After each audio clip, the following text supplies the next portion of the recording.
Happy Fantasy Friday. It's time for book club. We are Lindsey, Kelly, and Katharine, and this is the Banter and Bookmarks podcast. Fair warning, this book club is not kid-friendly as we are discussing adult-themed books and use adult-themed language. there will also be spoilers. If you haven't read the book, we will give you a spoiler-free introduction and review in the beginning and then warn you once we switch over to the spoiler zone. So pour yourself a drink, come sit on the couch with us, and let's talk about books. Katharine, what are we talking about today? We are beginning our deep dive of Quicksilver by Callie Hart. So excited. This is going to be an amazing series of episodes that we are pulling together for you guys. This is book one of the Fae and Alchemy series, and so far it's the only one published. The second book is going to be Brimstone. It's set for release on November 18th, 2025. Just get ready. It's on our calendars. We can't wait, but let's get into book one first. This episode will give an overview of the world, the magic system, and the characters of Quicksilver before we dig into the book chapter by chapter over the next several episodes. It is the perfect episode for those who need a refresher or a recap before we really go in. Literally already have book two marked in my calendar, in my planner. I'm so excited for it. So Kelly, give us a little spoiler-free summary from the back of the book. 24-year-old Sarah Sfain is good at keeping secrets. No one knows about the strange power she possesses or the fact that she has been picking pockets and stealing from the Undying Queen's reservoirs for as long as she can remember. In the land of the unforgiving desert, there isn't much a girl wouldn't do for a glass of water. But sooner or later, every secret comes out. When Sarah comes face to face with death himself, she inadvertently reopens a gateway between realms and is transported to a land of ice and snow. The Fae have always been the stuff of myth, legend, of nightmares. But it turns out they're real, and Sarah has landed right in the middle of a centuries-long conflict that might just get her killed.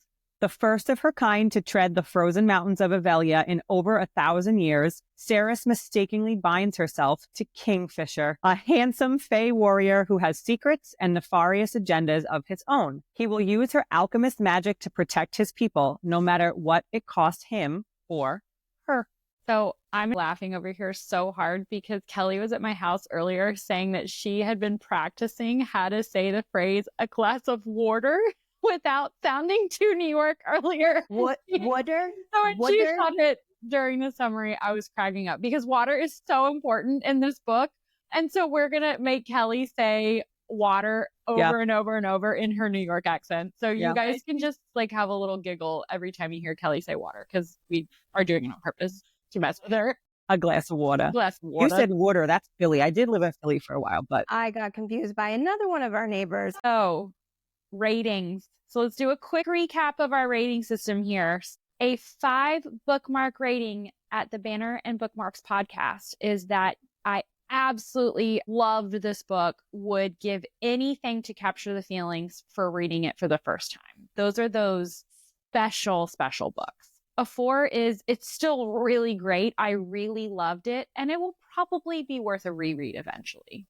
3 bookmark rating is I liked this book, but maybe not enough to reread, but you would recommend it. A number 2 is I'm not a fan of this book. Definitely, I'm not going to touch it again. Might even give it away. And 1 bookmark would mean I probably didn't finish it, wouldn't recommend it, did not like it at all. Okay, I know what you guys are going to rate this because according to our rating scale, you guys literally did this to me because you said, Katharine, I am so happy for you that you get to read this book for the first time. I am so jealous. So I know every single one of us is about to put up 5 bookmarks. And I will tell you, I have now reread this book several times, as I know Kelly has too, and it was just as good on multiple rereads as it was the first time. So that is 1,000% a 5 bookmark book. She thick, so it's not like it's, a quick reread, but it was so worth it. I would read it again and again. Like there's a reason why we're covering this book on our podcast as our first deep dive analysis, because we all love this book and we're so excited for the rest of the series. And I'm so excited for Callie Hart. The author is just really blowing up. I'm so happy for her for being picked up by a publisher. She's the kind of writer that I just have so much hope for. And I think she has just potential to be even bigger than she is right now. And shout out to Kelly, because I remember being at our pool last summer and you saying, Katharine, you need to read this book. You need to read this book. You need to read this book. And you would not stop talking about it. And you were very, very, very right. Kelly got me to read it too. Needed to. We wanted to do a tandem read together. And she was like, I don't know, I keep seeing things pop up about this one. This maybe is the one we should do. And we devoured it. It was so good. I'm so proud. Yeah. I loved it. Let's dive in then. Fair warning, we are now entering the spoiler zone. If you do not want to hear spoilers, stop watching and come back later when you have completed the book. Now let's immerse ourselves in the realms of Zilvarin, the mortal city that Saris, our FMC, is from, and the other realm which Saris travels to, which is the home of many different magical creatures. Katharine, tell us about the mortal realm. First thing I noticed when I started the book, and I immediately texted you guys, is we are presented with this city called Zilvarin. And there's a beautiful map in this book, which Kelly is going to get into a lot of details about in a minute. And I said, hey guys, why is Zilvarin not on the map? And they're like, trust the process, keep reading. So Zilvarin is the human realm. It's not on the map because this is the realm that Saris lives in, born in. And as Lindsey mentioned, the Fae realm is where she will be traveling to. It is a desert wasteland of a place. Water is the most precious commodity. There are 2 suns. It's always daylight, right? I got that right. It was always daylight. Yeah. I can't believe that. When I read that, I think because it's not really super explained, it's kind of just like randomly dropped in, just like a snippet. And you're like, wait, it's always daylight? Always. Yeah. Nonstop. Always sunny.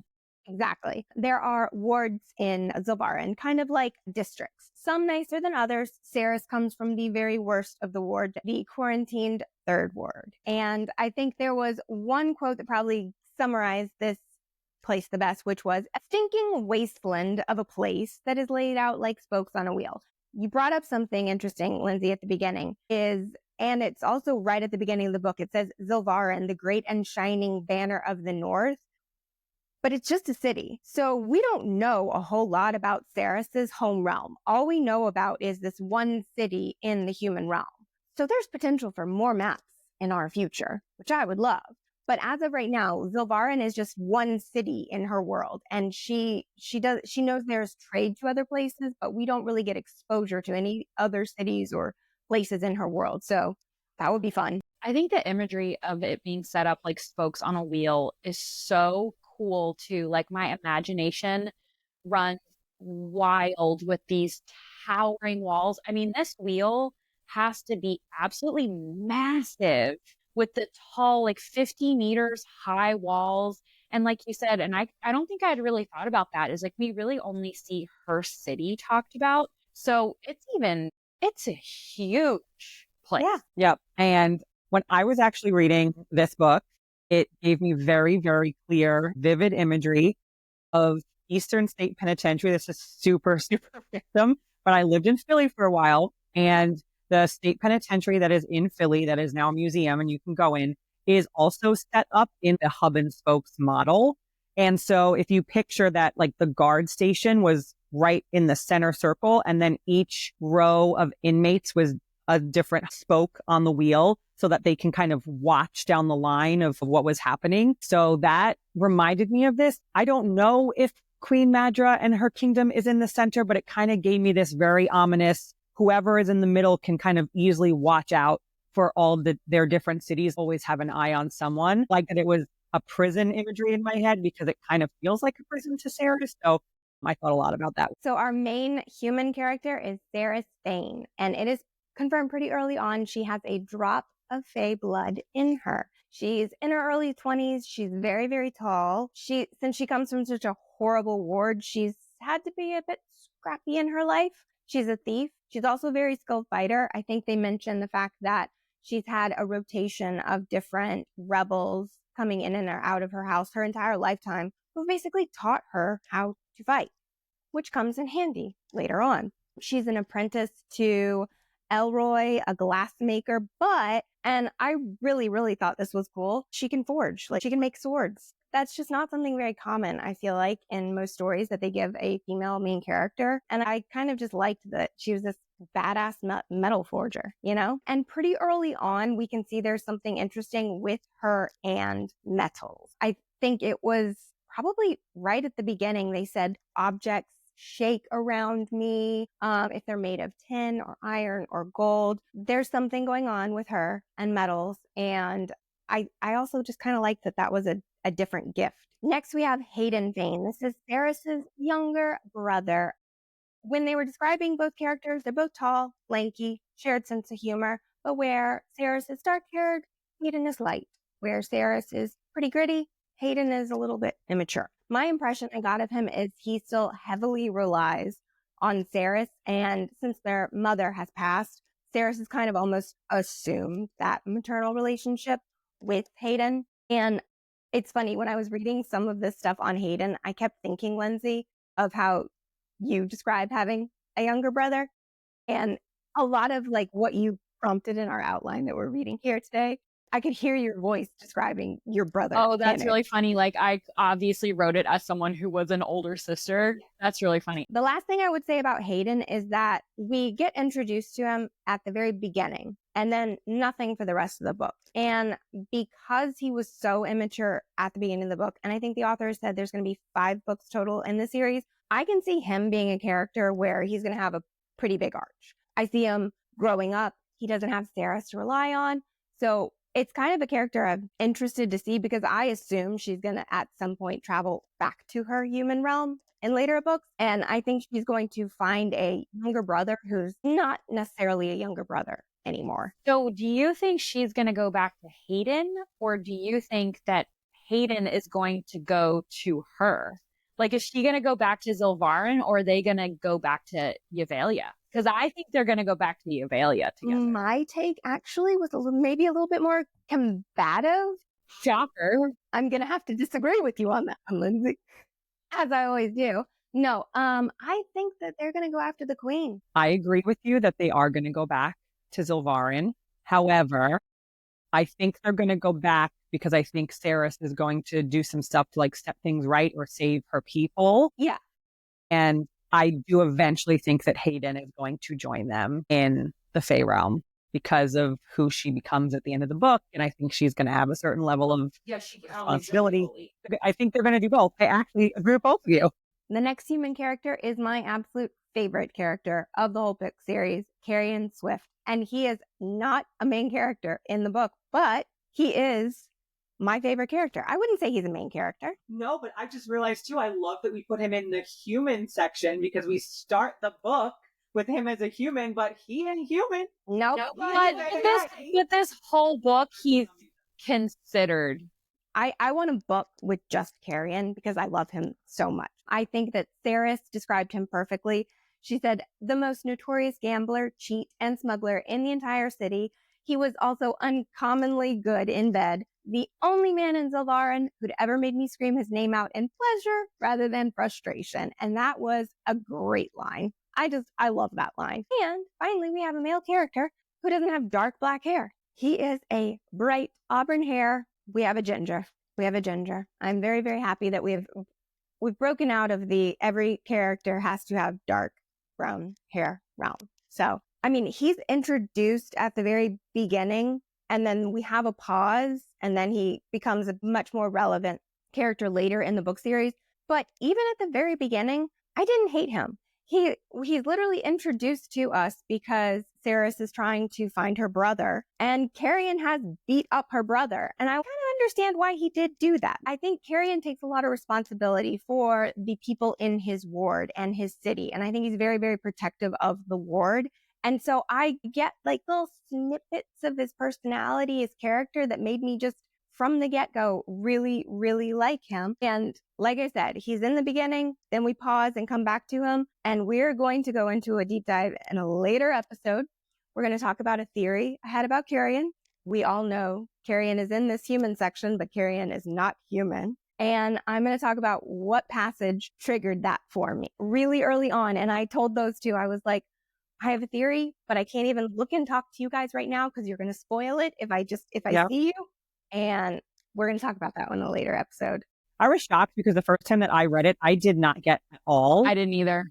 It totally threw me off. Shocked that he was Fae. And now when I reread it, I was like, oh, okay, it was all there. But the fact that you picked up on that, that's good reading. I was proud of her. I was looking back on it, and there was another thing that probably should have triggered us sooner when they were talking about the heir that was left in Zilvarin. So the original king of Evalia, that family, there was an heir that was lost in Zilvarin. That probably should have triggered us a lot sooner. A lot of us probably thought it was Theris, to be honest. But yeah, that passage wasn't it. But when we get to I think it was chapter 20, there was just something that said, and I was like, he's a Fae. I knew it. Smart. She's smarter than the rest of us. All right, last human we're going to talk about. There are a couple more human characters, but the last major one, just to establish a baseline, is Queen Madra, the Undying Queen. She has reigned over Zilvarin for 1,000 years. Why she doesn't age, we don't know. But the point is, she is human, which will become much more important later down the road. Something also interesting, because they call her the Undying Queen. And so throughout the entire book one, nobody points out this as being weird. You know, her guard, her Captain Heron. When Kingfisher comes to the realm, he knows who Heron is. I have so much to say about that when we get there. I have so much to say about that. How about her guards, who are also undying and immortal as well? And nobody, I mean, we can talk about this, but nobody throughout the whole books references the fact that, why do you know a human who should have been dead 1,000 years ago? There's been no interaction between the realms for 1,000 years. How does Kingfisher know who Heron is? And that bothered me. And it's not addressed in the book. So that's going to be fun and exciting to see in the later book. And Madra is in league with Malcolm, right? And Belicon. But if you think about it, if the portal's been closed for 1,000 years, you're telling me that they've still been in league with each other for 1,000 years without speaking or updating each other about their plans? Even though in the rules of the world that we currently know, Quicksilver is the only way to travel back and forth between realms, but it makes you wonder if there's either another way or the evil side has an alchemist that's been somehow allowing that. I just can't imagine as an evil queen 1,000 years later, I would still be on the same track with the same plan and not have gone rogue. There's something else that we don't know. I worry actually that some of our favorite characters are going to end up having been part of something with the queen or been a part of helping her live. And there's some sneaky things afoot.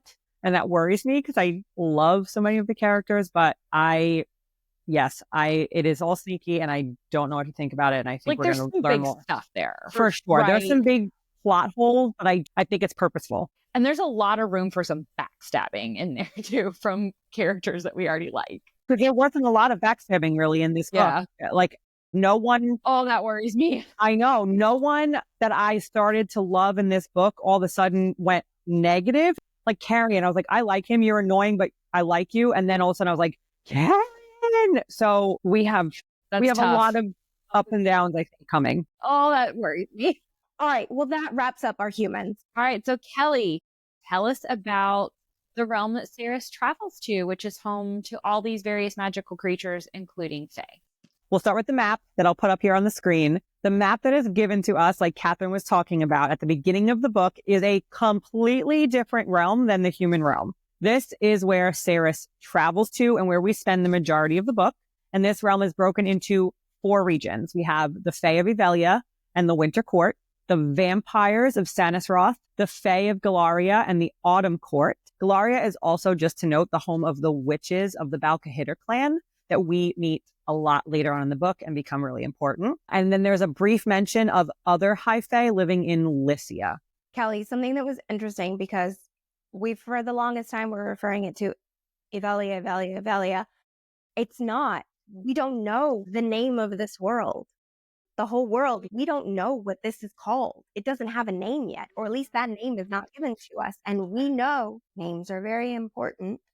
So I found it very interesting. We didn't get the name of their world. I just had a a Light bulb? light bulb. I don't know if I should say it for a later episode, but there's a line twice in the book where they talk about how important the Fae names are.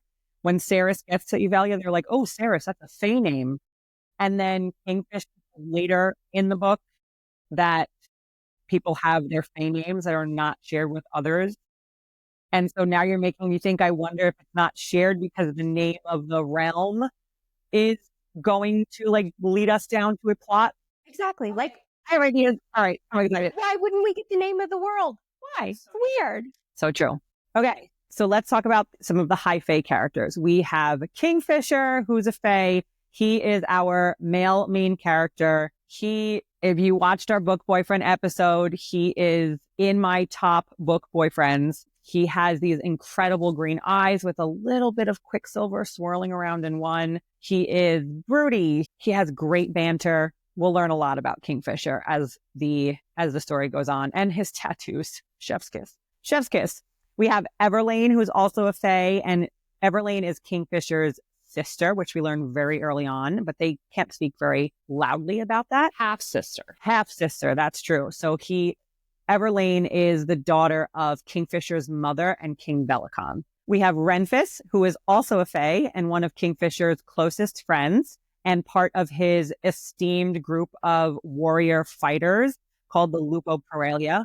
We have King Bellicon, who is a Fae, and the King of Evalia. Don't like him. He is the king who forced Kingfisher's mother to leave her home, marry him, and produce him an heir, which she didn't do. And he's kind of the worst. We also have Malcolm. He is a vampire and the king of Sanisroth. He is very interesting because we know a lot in the book. We see a lot in the book about the blood curse. I think we're going to go into the blood curse a lot later in our deep dive. So I don't want to give too much away and talk too much about it now. But Malcolm is one of the very few who decided not to turn back. They found a cure for the blood curse, and that made him extremely powerful. The Fae were cursed for millennia. It was such a long time. And because he has had this blood curse in him still, for so long, he is extremely powerful, very evil, very creepy. Every time he enters a scene, I'm like, ooh, I get the heebie-jeebies. So we'll talk a lot more about that. The blood curse is why all of the Fae, even those that are descended from those that took the cure, I think Kingfisher mentions it's his grandfather or great-grandfather took the cure, something around that time, which could have been literally thousands of years ago. But that's why they still have the canines. The other thing that I had thought about is in a lot of fantasy books, we have a vampire versus werewolf situation going, that they are in the fantasy realm pretty much enemies. And I think it's interesting that the Fae all have the canine teeth, right? Like a vampire would. And we have Malcolm and we have the blood curse. And then Fisher's Hadrid is called the Lupo Proalia, which means his wolves. And they have that wolf. They have the wolf sigil. So I think that there might be some foreshadowing there. I think we might be onto something here about a much deeper werewolf versus vampire situation. I agree. And I think that either Renfis or Lorith, who we haven't talked about yet, I could see them having some werewolf background. They're both like very big, very strong men. They have had some crazy things happen to them in the past, and that would be really awesome. While I was reading this, I'm like, okay, cool. We've got Fae. We've got dragons that died out a long time ago. And then I'm chugging along and I'm like, okay, now we got vampires. Now we got vampires. What? And with this, pretty sure last year when Kelly and I read this together, I want to say one of us sent a text message to the other one that was like, vampires have entered the chat. Like out of nowhere. Yep. We've got vamps, guys. There are vampires. We've got everything. And like you said, I'm so glad that you brought that up. The dragon. We know that Kingfisher slayed the last of the dragons. And on top of Bellicon. Anum-Shakrai. I'm like, the dragons are coming back, people. The dragons will be back. I feel it in my bones. So yeah, Lindsey, why don't you tell us about all of these extra? Other than dragons, we have a lot of sprites And actually, one of them is one of, I think, the most adorable characters in the book. So in the book, we hear mention of fire sprites, water sprites, air sprites, earth sprites. Carrie mentions a griffin sprite, which Katharine had made a note. She's like, I don't know what that would even What look is like. that? Like a tiny griffin? I don't know. So we'll let our imaginations run wild on that one. But Asher is one of my favorite little side characters. He's so cute. He is a fire sprite that works in Kingfisher's household from when Kingfisher was young and growing up. And Asher adores Kingfisher. I feel like Asher is really that first character that we see of other people really having a adoration of Kingfisher. And I think that he's intentionally there to soften Kingfisher's character in Sarris's eyes, but he is absolutely adorable. I think one of my favorite chapters of him is where he's carrying the books, and he carries the books like out like this because he's a fire sprite and he doesn't want to catch the books on fire. And I just think that's absolutely adorable. Also, his reaction when he walks into dinner for the first time when Sarris is sitting on the side of Kingfisher, that indicates that she's the woman of the house. And we obviously don't know that yet. And his reaction, I picture him like, whoa, like, yeah, I think he's adorable. Yes, he's so cute. So cute. So then we also have feeders, which are zombie vampires controlled by Malcolm. There's different levels to vampirism as we kind of get a little inkling as we get farther into the book here. But there are vampire lords, which still have all of their facilities and are separate and very distinct from the vampire feeders. So feeders really don't have any control over their emotions, and they never really, I don't think they ever actually refer to them as vampires. I think they just call them feeders. And so there's definitely a difference in levels there. And we'll kind of dive into that a little bit more as we go into our deep dive too. So, and then a couple more as Sarris ventures out into the realm, we do see a lot of different creatures. And I'm sure as we spend more time in the realm, we'll probably see them in a little bit more, a little bit deeper there. But we have pixies, we have dryads, we have brownies, satyrs, nymphs, fairies, Faeries, important distinction there. We have shades, which are kind of like ghosts, is the way I read them. So there's a lot there that it'll be fun to kind of explore that as we dive deeper into Yvelia, I think. And then we get into the gods. So the gods, although it doesn't seem like the gods play an important role in the story at first, as the story goes on, the gods really, really come into play. And I think we're going to see a huge importance in the gods in further books, like starting book 2 and beyond. So again, we won't go into a lot of detail about each of the gods right now. As Sarris learns about them in our deep dives, we'll give more information.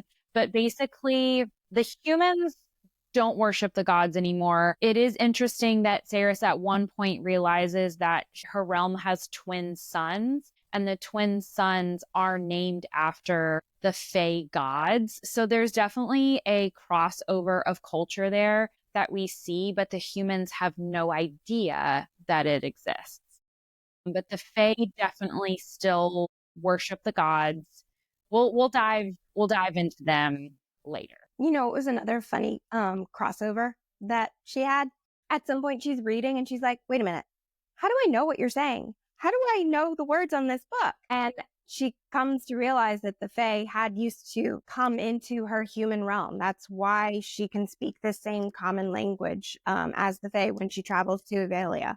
And it's basically because of Madra, right? Queen Madra has kept the Fae language in the human world, so she still speaks the same language as the Fae, and they don't even realize it. But I kind of liked an author putting it in there because it's like, yes, why would I speak the same language if I'm traveling between realms? Like, I just kind of liked that she's like, let me close the loop on that one. Let me make sure that none of you are on the internet being like, how can they speak the same language? Here it is. Here's I don't why. want those comments. Yeah. We're just going to fix this. But it is a deeper conversation about Madra herself, how she has kept so much of the Fae language goes. Like, she still names the sons after them or allows that, I guess, and still has them speak the same language for thousands of years.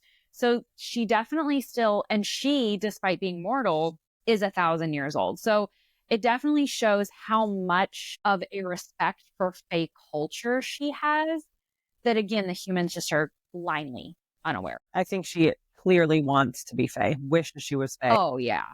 So then, Katharine, tell us about magic in the various lands. We do have a lot of different magic systems that we're introduced to.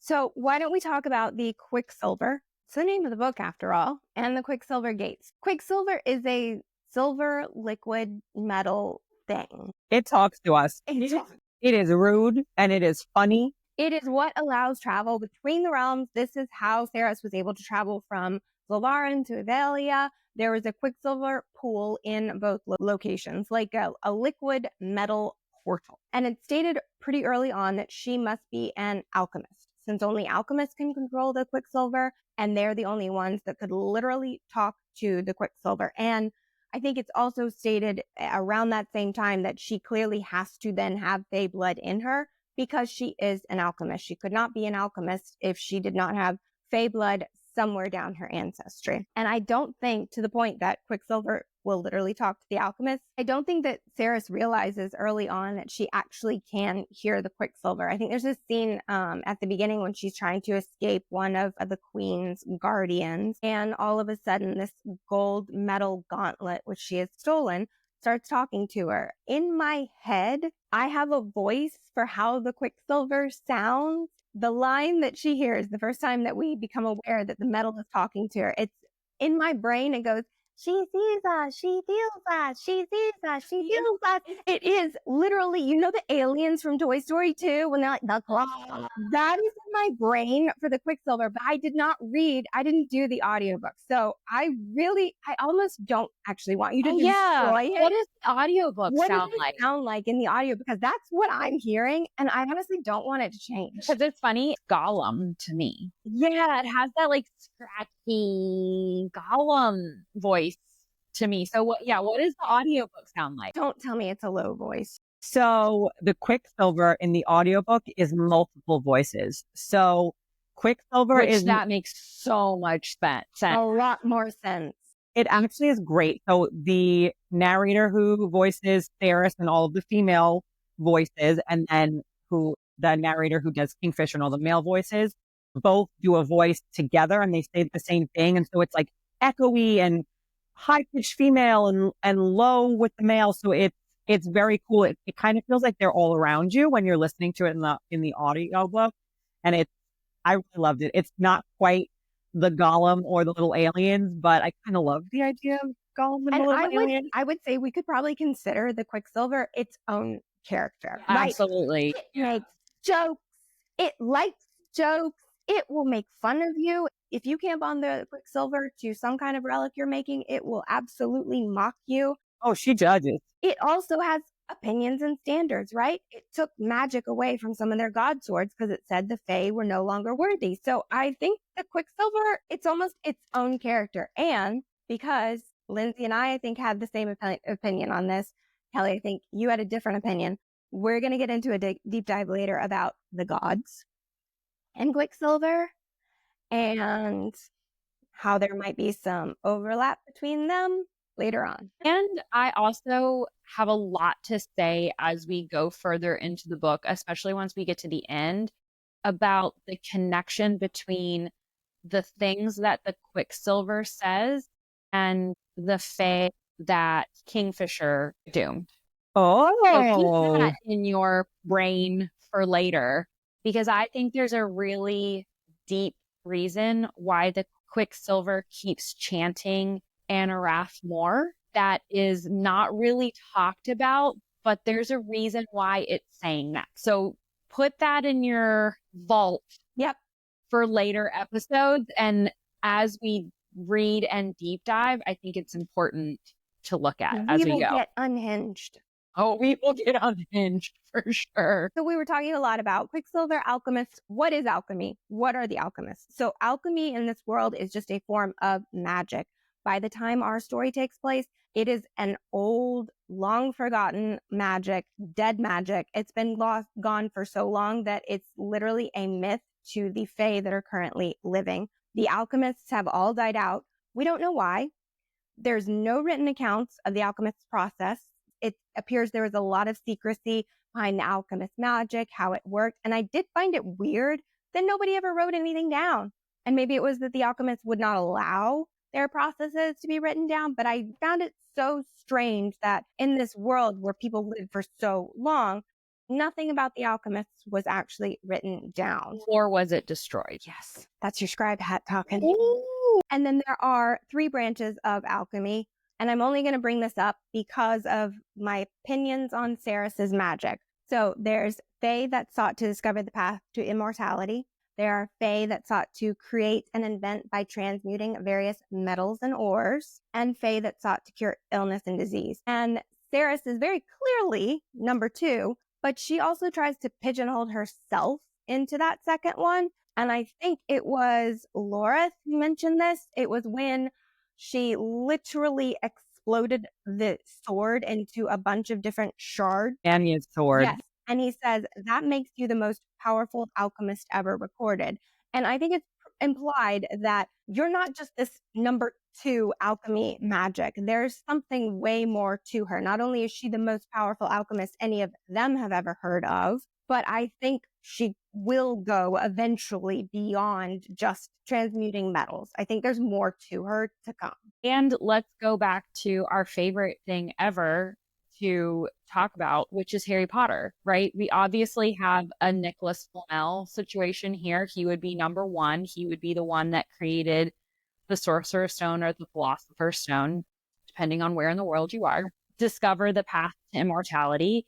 And if you break it up, it's almost like the 3 types of alchemists are looking for different things. Like the first type was looking for life. The second type was looking for material things. And the third cheat death was looking to cheat death. Oh my God, we've got the Deathly Hallows, everyone.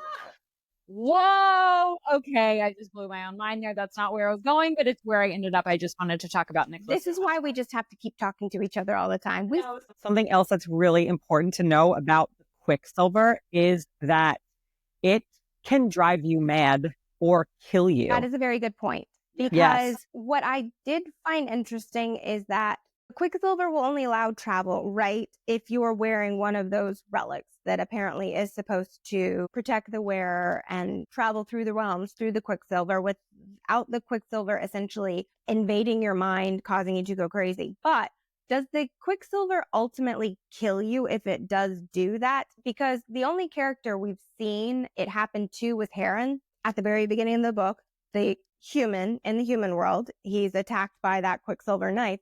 But then we see him again at the end of the book. So I guess, did we ever get a sense of, does the Quicksilver actually kill you, or does it just make you literally go insane perpetually? Well, not to mention its effect on Kingfisher himself, right? Like, I mean, you have to think he went through a pool of it, right? Without a relic, which is something to talk about too, is that relics can safeguard you from the effects of the Quicksilver. And so he went through a Quicksilver portal without a relic, which is why he is driven mad, basically. And we learn that his grumpiness towards Ceres is largely attributed to the effects that the Quicksilver has on him. They mentioned that happened pretty early in his life when he was forced to do that. He did not do that because willingly. The king made him do that.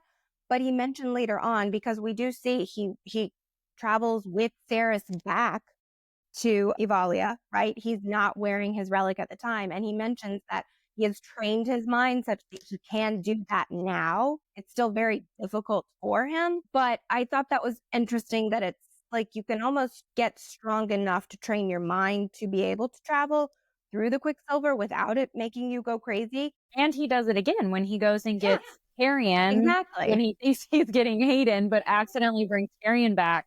He gives Carrion his relic and he travels through without it. And the relics do become important, right? That's the whole reason that Ceres stays in Evalia, is to create relics for Kingfisher's people so that they can travel through Quicksilver without repercussion. I actually have a theory about why Kingfisher can do that. I don't think so. I'm going to disagree with you, Katharine. Love it. Now you can be the black horse. No, I don't think that you can train yourself. I think Kingfisher can train himself because I think that Kingfisher, maybe it's his shadows, but I think that Kingfisher is more powerful than most others. I think that there's a lot of times that they call him Fisher King. They call him the king. Yeah. I don't know. I feel like there's something else going on with him that gives him more power. So I think that he can train himself to do those things, but I think it is rare and special. And I think we're going to find out more about him. And that does bring up a good point of there's lesser magic throughout this entire world, right? You can turn the light on and off. You can move a chairs. I have clothes on, to quote Kelly, suddenly nude. Immediately nude. Also, you can whisper sweet nothing into your ear. Exactly. That's hot. Glamour. Glamour. Will be very important. Fairy and glamour. It does appear that some of the high fae have specialized magic, right? Kingfisher has shadows. He can travel through shadow gates. Renfist's power is a ball of exploding light that's really good against vampires, but we don't know if it's because they are themselves just very, very powerful. There are a lot of other high fae that we're not at least shown any powers that they might have. It's not to say they don't, we just haven't been shown them. So it'll be interesting to know, does every high fae get a specialized power, or to your point, Kelly, are only the most powerful able to do these extra things more than just normal lesser magic? Yeah, I think it'll be really interesting as the series goes on and we meet more high fae characters. The array of different types of magic that we get, I think is going to be really interesting. There is one more character that we haven't talked about that I want to bring up, and that's Onyx, the little fox. Sarah finds this cute little fox in the forge. It's gonna bite you. Onyx is cute though, little white fox with little black tips. I love that she brought in this really cute little creature. I think Onyx is gonna like randomly show up with like cute little magic eventually. I don't know. I think that Onyx is going to end up being a familiar. I think it's going to end up being a very witchy-like familiar character to Saris. I love that theory. We have witches. So it's interesting. We didn't talk about the witches, but we have witches. I mean, honestly, we don't get a lot of description of if they are different or not.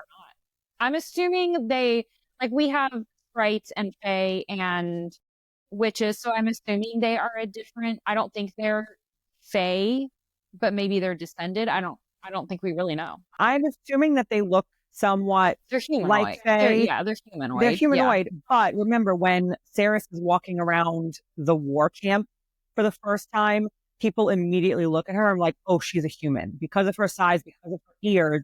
So that makes me think that even the witches, if they're not full fae, have to look a certain way because or else witches and fae would look. They say, because we're spitballing.